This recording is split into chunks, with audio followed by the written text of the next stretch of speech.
mussel was rated as having moderate to high exposure to climate impacts, moderate sensitivity to climate impacts and to non-climate stressors, and moderate adaptive capacity. And so the mussel was identified as having overall a low to moderate vulnerability. The sea plum, on the other hand, had very similar exposure, slightly higher sensitivity, and slightly lower adaptive capacity, so overall was rated as having slightly higher vulnerability.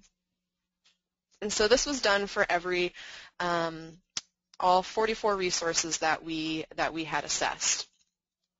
And to give you a sense, this is not all that we did in order to produce our vulnerability assessment report. This is kind of the information flow diagram of how we got to that report. We have the 3 components of vulnerability at the top with the scores that you just saw that we calculated for each, in addition to narrative accounts from workshop participants, any additional information they had to provide us. They also documented certainty for all the scores that they provided us, so we have confidence evaluations for all of those.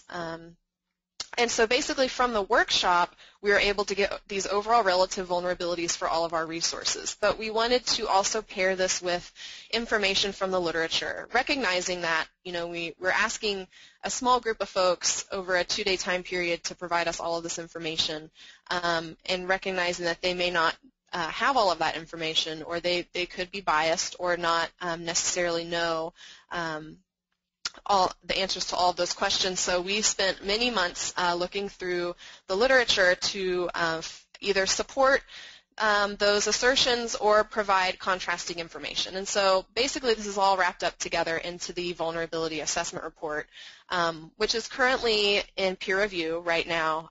All the individual reports for the resources